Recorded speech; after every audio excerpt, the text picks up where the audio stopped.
olahraga sepanjang hari. Assalamualaikum warahmatullahi wabarakatuh. Beserta orang-orang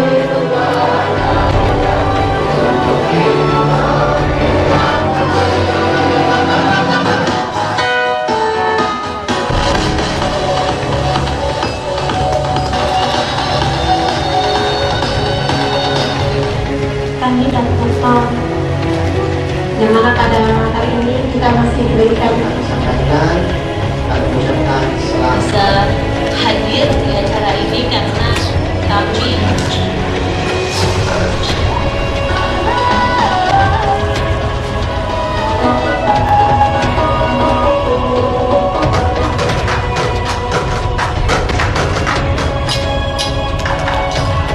baiknya untuk kami atas kami harapan saya ditemui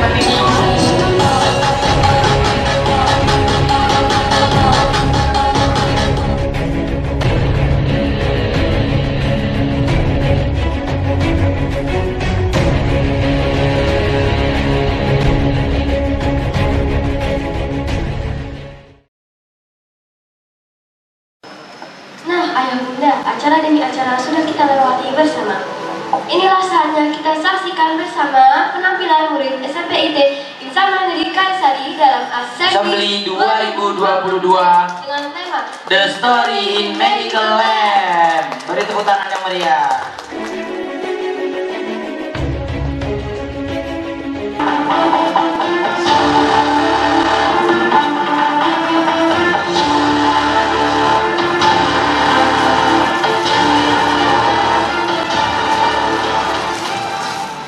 Seni budaya merupakan penjelmaan rasa seni yang sudah membudaya yang termasuk dalam aspek kebudayaan yang sudah dapat dirasakan oleh orang banyak dalam rentang perjalanan sejarah peradaban manusia.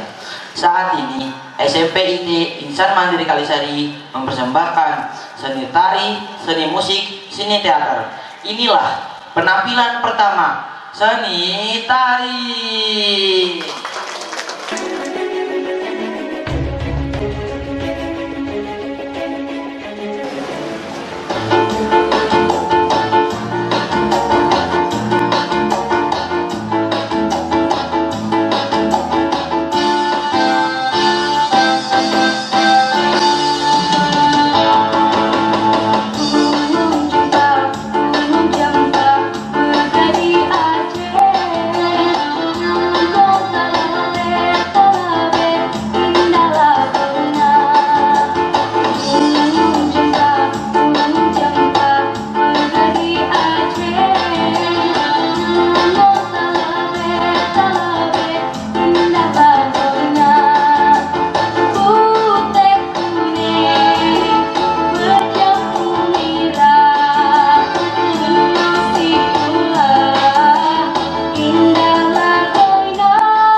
Beri tepuk tangan sekali lagi buat seni tari.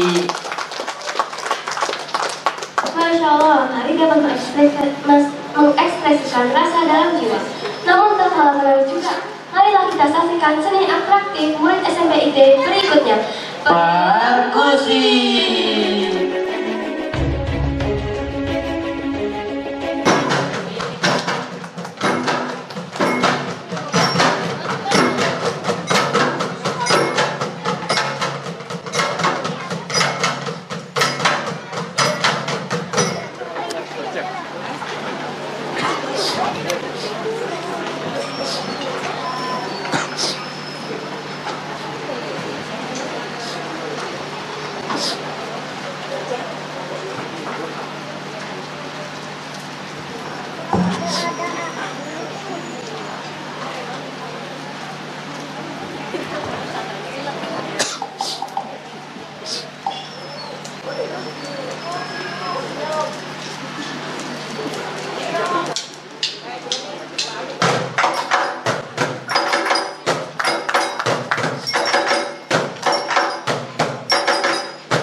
Ayah, bunda, dan para tamu undangan, selanjutnya kita akan menyaksikan bersama Ragam Sastra Indonesia Menyatu dalam Antara Jiwa dan Rasa dalam bermain peran dengan judul Batu Menangis. Selamat menyaksikan.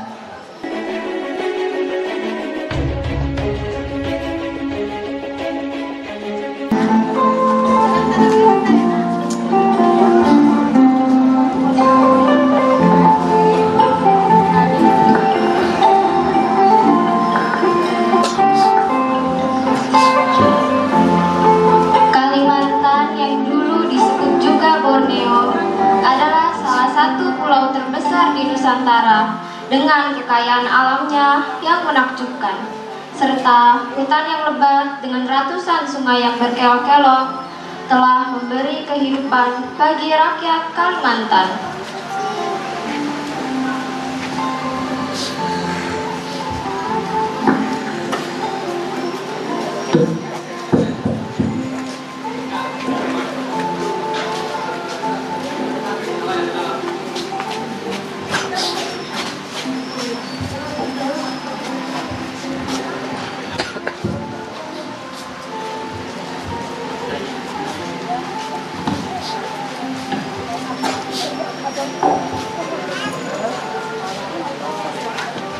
Anakku, engkaulah bagian dari hidupku.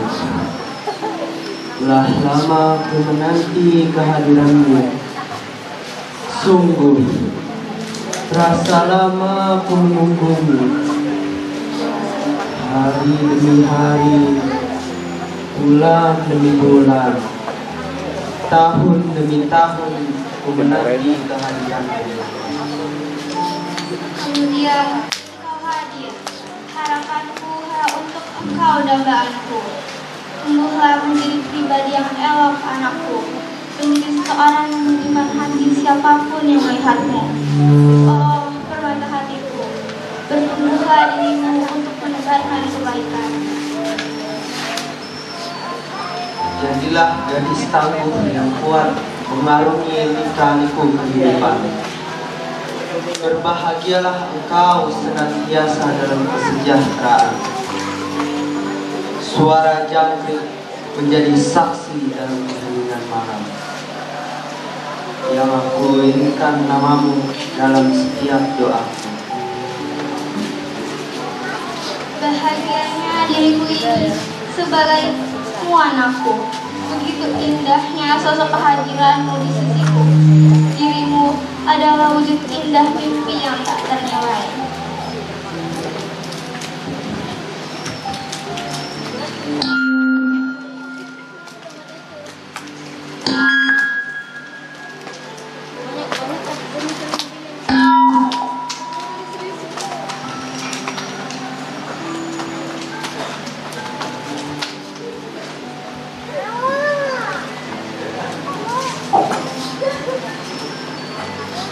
Alkisah menjauh di desa terpencil di tengah pedang. Hiduplah seorang ibu tua dengan anaknya yang bernama Nurul. Sejak ayah Nurul meninggal, kehidupan mereka menjadi susah. Ayah Nurul tidak mewariskan harta sedikit pun. Sang ibu terpaksa bekerja di sawah orang sebagai buruh upah. Sementara putri Nurul adalah gadis yang manja. Selain manja, ia juga adalah seorang gadis yang malas dan pesolek. Kerjanya hanya bersolek dan mengagumi kecantikannya. Hingga suatu hari,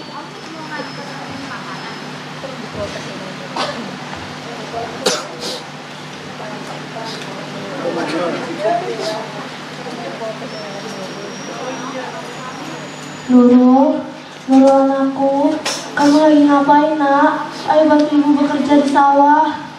Hah? Bekerja di sawah? Gak salah tuh. Iya nak, sesekali bantulah ibu. Enggak Bu. Aku gak mau bekerja di sawah. Nanti bisa-bisa aku support kalau udah jalan-jalan aku yang ini bisa rusak. Tapi apa kamu gak kasihan nak pada ibu? Kasihan pada ibu. Buat apa juga kasihan? Udahlah, kerja sama sendiri saja. Nurul pun pergi ke kamarnya, lalu duduk di depan cermin sambil bergumam sendiri.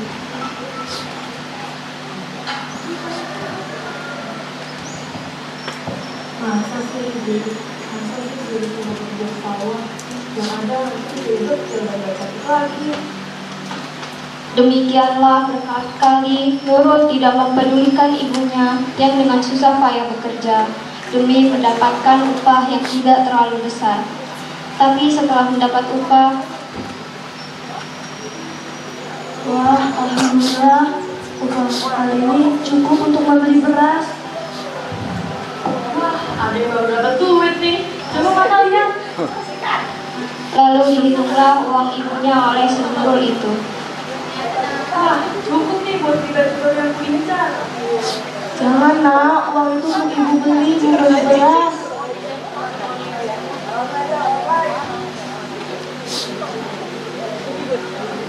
Oh gitu ya, udah nih aku balikin. Ketika ibunya hendak mengambilnya, Nurul menarik kembali uang itu. Tenang aja, uang itu tuh waktu dibeli biar nanti aku nggak kumal seperti itu. Jawab Nurul sambil meledek ibunya. Tapi kita akan makan apa nak kalau uang itu kamu ambil? Gak mau tahu. Gak mau tahu. Makanya kerja benar, jangan kerja banyak. Nurul pun pergi meninggalkan ibunya dengan rasa bodoh amat. Ibunya melihat Nurul pergi sambil mengusap dadanya. Lalu dia pergi juga untuk beribadah dan berdoa. Ya Allah, yang maha pengasih lagi maha penyayang, limpahkanlah rezeki kami ya Allah, dan jadikanlah anak hamba sebagai anak yang berbakti kepada orang tuanya. Amin. Karena upah untuk membeli beras diambil oleh anaknya, Ibu Nurul pun pergi ke rumah tetangganya yang kaya, yaitu Pak Haji dan Hajah untuk meminjam uang.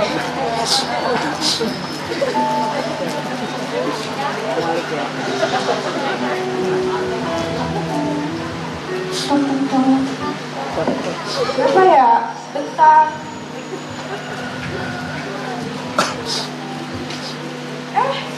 Bu Nurul. Apa ya?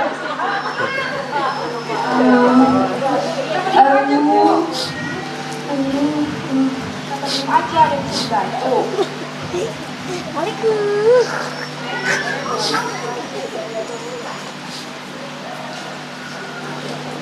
Pak Haji tiba-tiba menghampiri istrinya tersebut karena penasaran.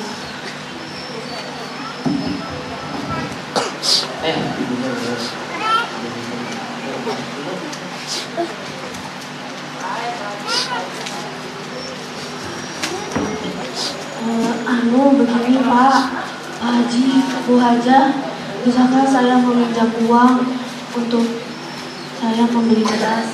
Akhir-akhir ini saya kesulitan ekonomi. Bukannya udah dapat upah dari sawah, emangnya nggak cukup? Aduh, suamiku, masa kamu gitu aja nggak tahu? Itu loh si Nurul, anaknya. Nurul itu suka minta apa-apa salah paksa. Hanya pernah dengar. Reno yang sedang membaca buku pun terbangun saat mendengar nama Nurul.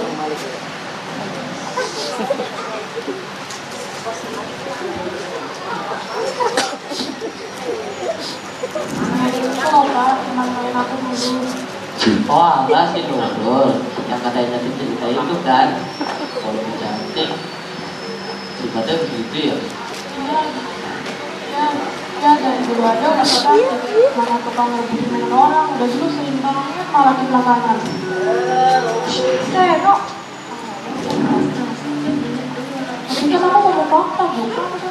Reno pun pergi lalu melanjutkan membaca buku.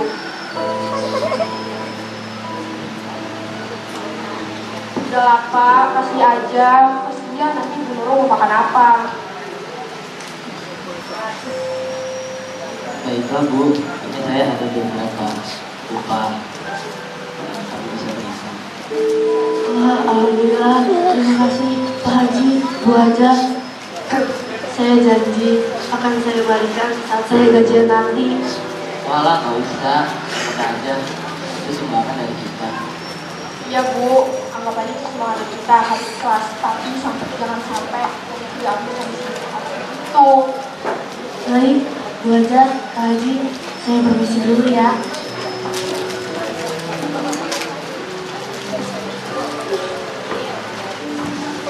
Beberapa hari kemudian, Ibu Nurul hendak ke pasar untuk menjual hasil sawahnya. Tiba-tiba,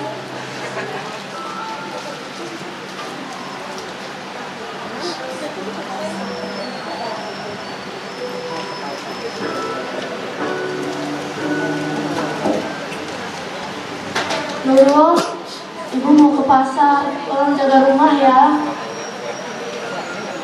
Sebentar Bu, Nurul ikut dong. Kalau mau beli baju baru dan bedak, apa bedak, tapi mau yang ini bisa jelek. Tapi nak, bedaknya jangan mahal-mahal ya, takutnya uang ibu nggak cukup. Iya, ini gue ngasih punya ibu. Kalau gitu, apa duitnya? Biar aku dari rumah sendiri. akhirnya pun mereka pergi ke pasar bersama. Namun, Ibu Nurul berjalan jauh di belakang Nurul sambil membawa jualannya yang berat. Nurul pun tidak mau membantu ibunya sama sekali. Saat hampir tiba di pasar, tiba-tiba ada dua pemuda yang sedang asyik bernyanyi, lalu berhenti ketika melihat ke arah perempuan yang sangat cantik dan kulitnya yang bening itu. Dengan rasa penasaran, mereka berdua pun mendekati perempuan tersebut.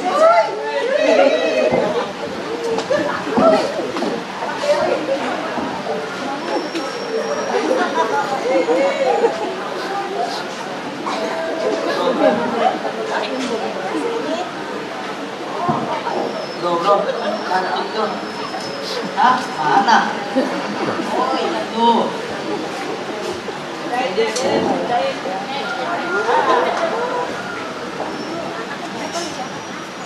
Wih, pagi-pagi udah nungguin bening nih. Cantik, bro. Mana nih? Kok dan ini cantik banget? Ampun bro, ini sih kak. Cantik kok. Cantik banget. Gak lihat apa, mau ke pasar. Sama siapa?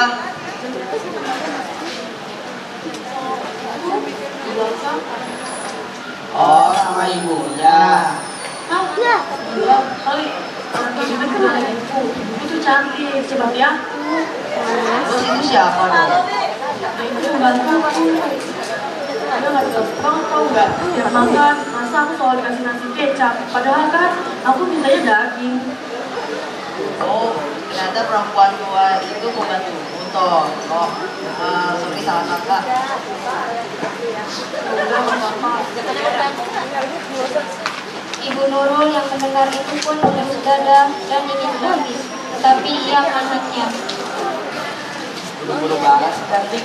Main dulu lah sini sama kita. Apaan sih kalian? Dapetnya so ganteng. Sesampainya di pasar, banyak sekali pedagang-pedagang menjual beraneka perhiasan, makanan, dan lain-lain. Nurul pun berhenti di salah satu toko perhiasan, lalu memilih gelang yang ia mau.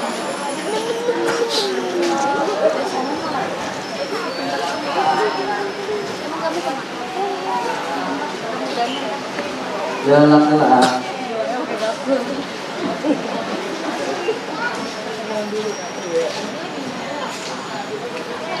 Apa sudah ada yang kamu inginkan, nak? Apakah itu juga aku? Biarin aja dia yang milihin. Orang dia itu bilang ibu. Selesai membeli perhiasan itu, ia pun keliling lagi mencari pedang. Jalan-jalan. Tiba-tiba di perjalanan, Nurul bertemu kembali dengan temannya sewaktu sekolah.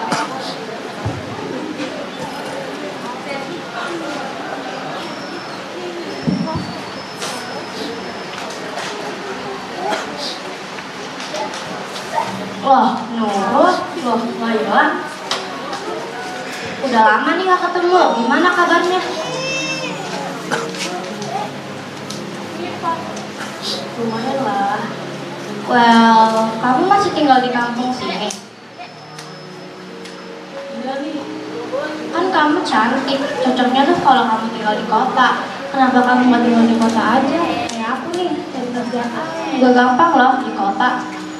Iya sih, aku mau tinggal di kota. Tapi gimana ya? Kasihan rumah yang ada di belakang. Tanpa aku, ini tuh tidak bisa apa-apa. Wah, nggak cuma cantik, kamu juga dermawan. Hebat banget loh. Aku baru tahu kalau kamu masih bisa membantumu. Sebenarnya sih dia udah aku suruh istirahat aja di rumah, tapi dia memaksa untuk bekerja denganku. Jarang loh ada orang kayak kamu. Kamu sendiri ngapain di sini? Cuma juga tinggal di kota. Oh, aku nemenin ibu aku berbelanja. Kalau udah di luar kota, aku tetap nemenin ibu aku. Jadi aku pulang deh. Oh, gitu ya. Ya udah ya, aku nemenin ibu aku berbelanja dulu. Bye. Ketika Laila pergi, Nurul merasa tersindir dan bergumam sendiri. Berbakti banget sih sama orang tuanya. Ibu Nurul merasa sangat sedih dan tidak kuat lagi untuk menahannya. Lalu terduduk di tanah dan menangis. Nurul yang tak menghiraukan ibunya itu pun berjalan untuk mencari bedak.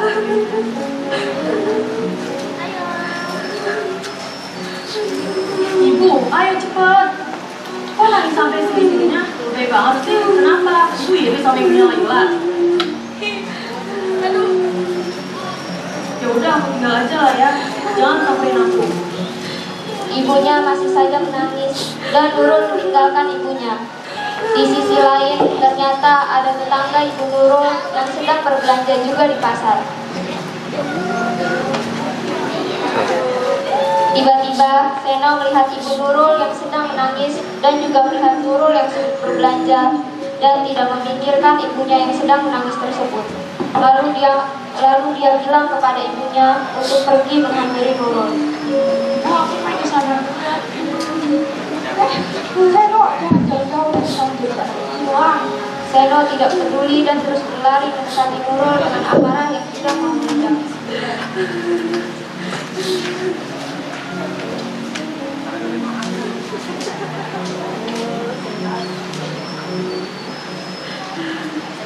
Woi, Darmi.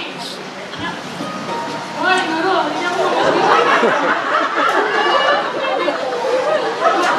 Woi, Nurul, ini aku mau ke sini sama kamu. Emang sih dari bulan Maret cantik, tapi pokoknya masih ada minus. Apa ya? Satu aku deh. Nurul hendak meninggalkan Seno, namun Seno menghalangi jalan Nurul. Bener-bener ya kamu Nurul, ibu kamu lagi nangis, kamu tinggal gitu aja. Kamu tahu nggak ibu kamu itu belanja dari mana? Dari ibu kamu ngemis ke keluarga aku, tahu nggak? Gak usah ikut campur deh kalau nggak tahu apa-apa. Nurul memutar jalan balik dan menghampiri ibunya yang masih terduduk dan menangis. Ibu yang bener aja deh. Ibu seneng ya ngeliat aku jelek kayak gini. Aku tuh malu dididik sama Seno. Aku malu, aku capek hidup miskin. Aku capek hidup gak punya waktu. Aku capek punya waktu kayak ibu. Ibu yang masih terisak dalam tangisannya mulai merasakan amarah memenuhi dirinya. Dengan suara lantang pun mengutuk Nurul. Ya Allah, aku sudah tidak kuat lagi dengan cobaan ini. Kutuklah anakku, kutuklah dia. Tiba-tiba langitnya gelap, petir dan kilat mulai bermunculan dan angin sangat kencang sampai merobohkan pohon. Ibu, kamu sudah bisa digerakin ibu. Ibu, apa yang terjadi? Ibu, tolong aku. Ibu. Perlahan menjadi batu. Ibu yang terus menangis dan berdoa. Ibu, maafkan aku, Bu. Aku janji tidak akan menjadi anak yang berbakti, Bu. Ibu, maafkan aku. Akhirnya pun Nurul menjadi batu. Lalu ibunya pun memeluk batu tersebut. Meskipun sudah menjadi batu, air matanya pun tak kunjung berhenti dan terus mengalir hingga membuat tempat itu digenangi air.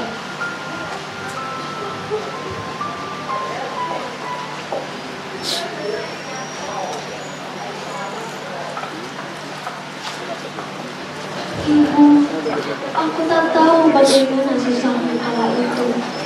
Tertatih menahan nafas begitu lama. Aku tak tahu lelahmu mengejar waktu, menjaga, terjaga, lama lebih lama, belum lagi saat tubuh ini mulai bertumbuh, telah memberontak tanpa sebab yang nyata, meminta yang tak seharusnya, merusak yang tertata, mengotori yang bersih, bahkan merengek saat engkau lelah. Tak sedikit pun engkau mengeluh, tak pernah sekalipun engkau kasar. Ibu, terbuat dari apa hatimu? Tak pernah terdengar kau menghitung titik peluhmu. Tidak sekalipun engkau ungkit materimu untukku.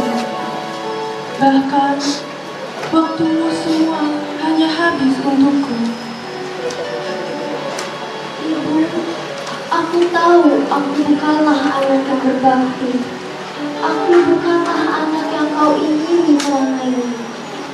Bahkan tak terhitung berapa kali telah membuat kau menangis menyesal telah melahirkanku, telah membesarkanku, dan kemudian hanya bisa membantah perkataan dan tak memiliki keinginanmu. Ibu, anak yang tak berbakti ini, betapa aku memang pantas menerima segala sumpah serapahmu, segala cercaanmu. Laknat yang Robku akan langsung jatuhkan kepadaku karena kedurhakaanku. Ibu, meski begitu, aku tetap mencintaimu. Kau tetaplah matahariku, walau matahari itulah yang kemudian akan membakarku dan membinasakanku dalam kobaran api. Ibu, ku hanyalah anak durhaka. Aku memang pantas menerimanya. Aku memang pantas menerimanya. Air matamu yang jatuh karenaku, aku memang pantas menerimanya. Ibu, aku tak pernah membencimu. Aku tak pernah membencimu. Meski segala cercaan telah tertuju padaku, aku tak pernah membencimu. Meski segala kutukan telah kau hujamkan kepadaku.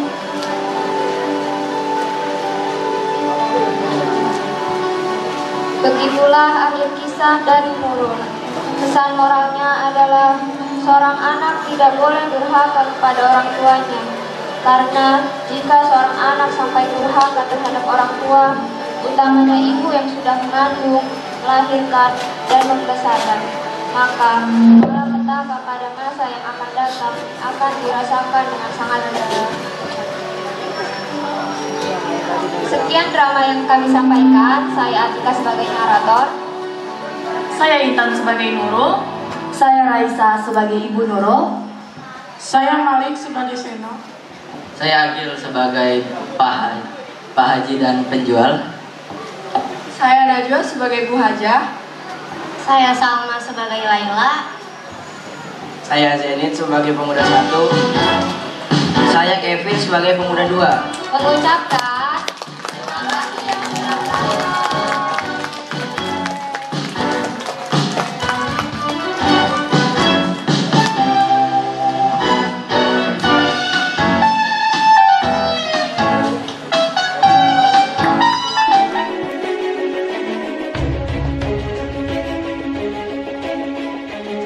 Penampilan berikutnya yaitu seni yang menggunakan tingkat imajinatif yang cukup tinggi. Inilah dia pantomim.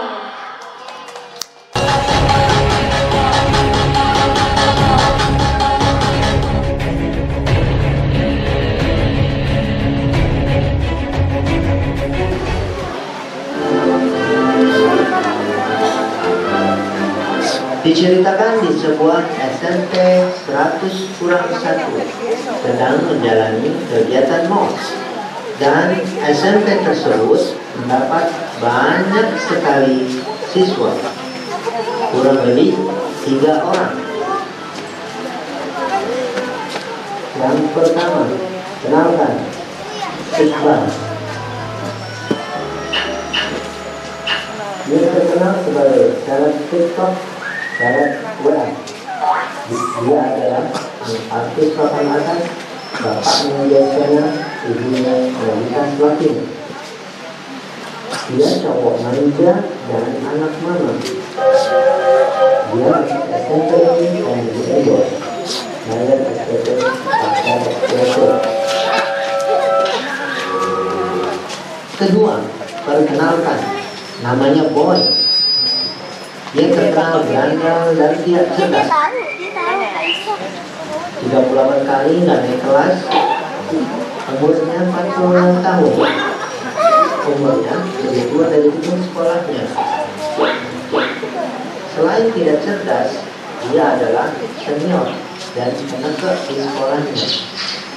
Semua orang takut karena dia bisa bela diri dari silat, karate, taekwondo, dan zumba.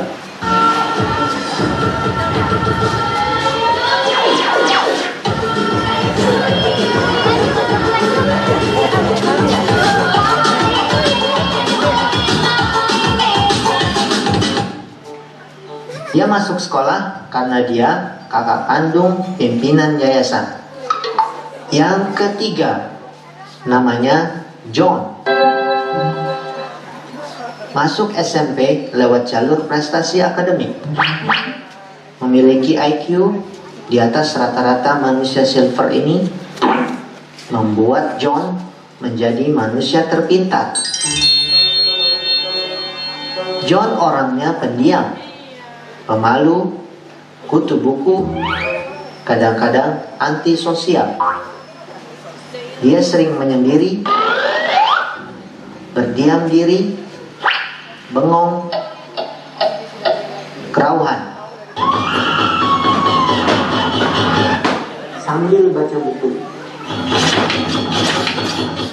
Inilah cerita mereka bertiga.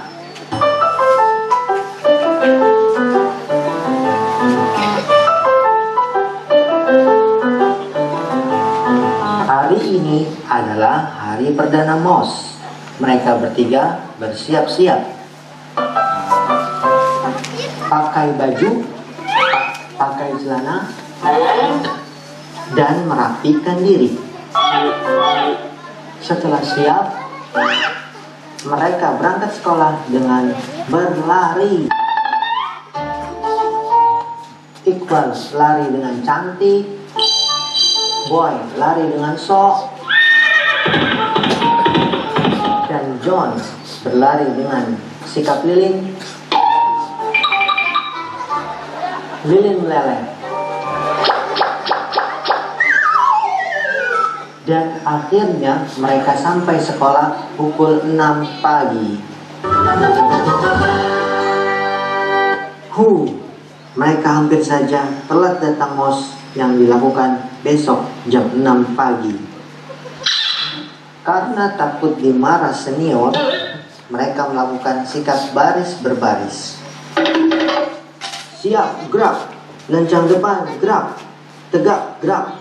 Belok kanan, belok kiri, belok kanan, belok kiri. Kanan kiri, putar-putar cari kanan kanan kiri, kanan kanan kanan kanan kanan kiri, kanan kanan kanan kanan kanan kiri, kanan kanan kanan kanan kanan kiri, putar-putar cari. Ya, setelah melakukan tarian Cit GTA memajukan hari, akhirnya Iqbal yang anak manja pun merasa lelah, letih, lesu, lunglai, dan pingsan ke arah Boy. Boy pun terdiam memandang Iqbal.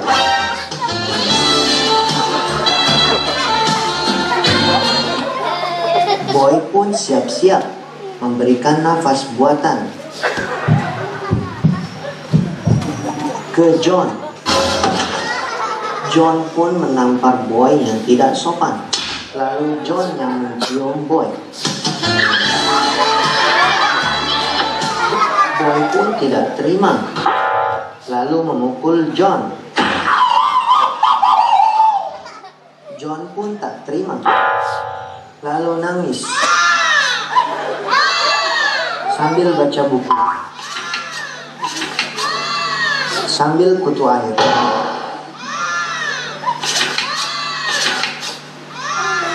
Mendengar keributan yang dibuat oleh John, Iqbal pun terbangun dan sedikit sempoyongan, kayak baru pulang dari naik kora-kora.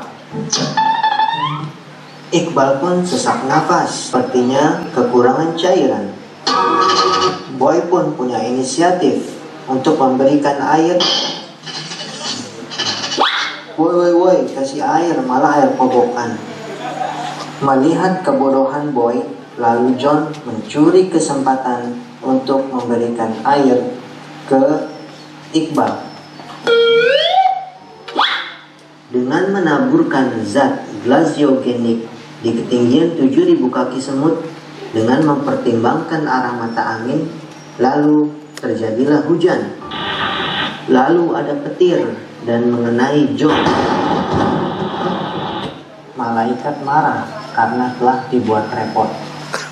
Iqbal pun kedinginan. Lalu Boy mempunyai inisiatif untuk memberikan payung teduh.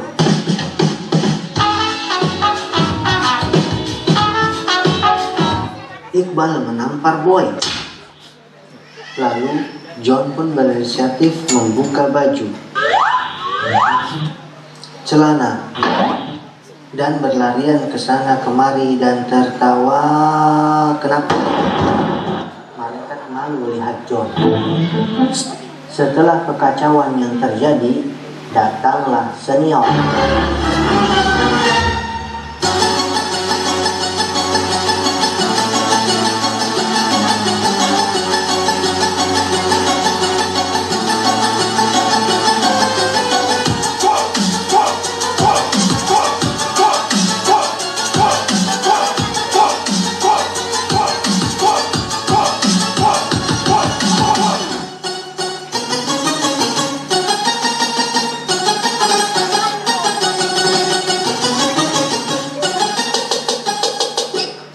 Senior datang, semua pun berbaris. Senior memeriksa kerapihan mereka. Lalu, tiba-tiba saja Boy tertawa, menertawakan seniornya yang pendek. Wahahaha, wahahaha, itu senior apa banjir? Ketinggiannya sepinggang orang dewasa, gitu katanya. Gak berkata sih, orang dia pantomim. Senior pun marah dan mengambil ancang-ancang untuk menampar Boy. Boy merasa kesal. Lalu Boy pun menampar John. Lalu Boy pun tidak terima dan menantang senior untuk berduel. Senior pun menerimanya.